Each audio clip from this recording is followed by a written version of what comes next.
नमस्कार दोस्तों, देसी बातचीत चैनल पर आपका स्वागत है। आज हम अपनी इस वीडियो में हाई कोर्ट और सुप्रीम कोर्ट के बारे में जानेंगे। तो चलिए शुरू करते हैं।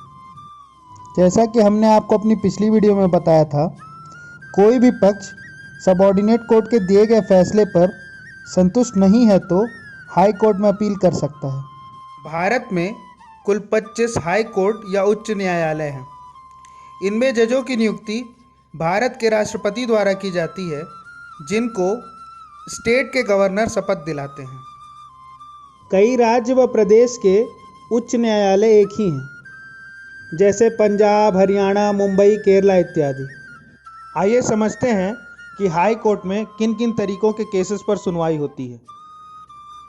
हाई कोर्ट द्वारा राज्य में हो रहे किसी घटनाक्रम पर खुद से लिया गया संज्ञान, राज्य सरकार के मामले, उस राज्य में किसी के अधिकारों का हनन और निचली अदालत के बाद उच्च अदालत में अपील किए गए फैसलों पर सुनवाई होती है। इन सभी तरीकों के मामलों के बाद अगर कोई भी पक्ष फैसलों पर असंतुष्ट है तो वह सुप्रीम कोर्ट में अपील कर सकता है। यह पूर्णतः सुप्रीम कोर्ट पर निर्भर करता है कि वह इन मामलों पर सुनवाई करेगा या उन्हें निरस्त करेगा। भारत का सर्वोच्च न्यायालय दिल्ली में स्थापित है। आइए हम थोड़ा इसके इतिहास के बारे में समझते हैं। भारत का सर्वप्रथम सर्वोच्च न्यायालय सन 1774 में कोलकाता में स्थापित हुआ था।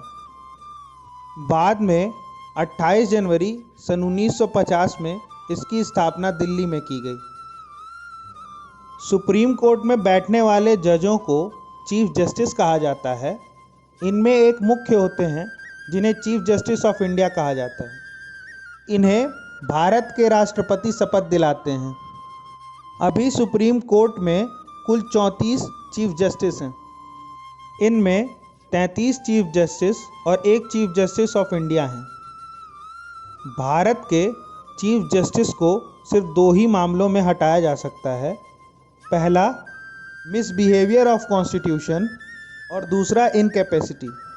इन्हें हटाने के लिए पार्लियामेंट में बिल पास कराना पड़ता है, जिसे कस्टोडियन ऑफ कॉन्स्टिट्यूशन भी कहते हैं।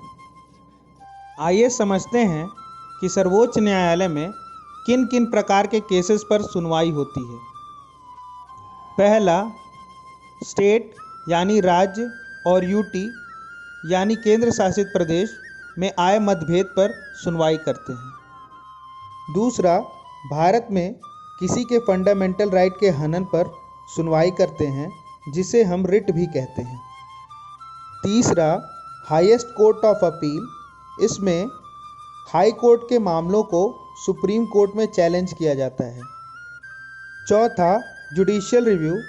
इसमें सुप्रीम कोर्ट किसी भी एक्ट या जजमेंट को टाइम टू टाइम रिव्यू कर सकती है।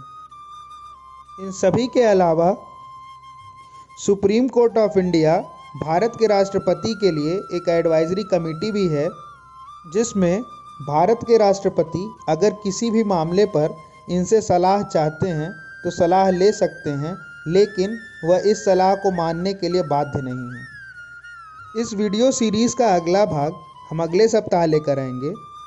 हमारा यह वीडियो आपको कैसा लगा हमें कमेंट करके ज़रूर बताएं।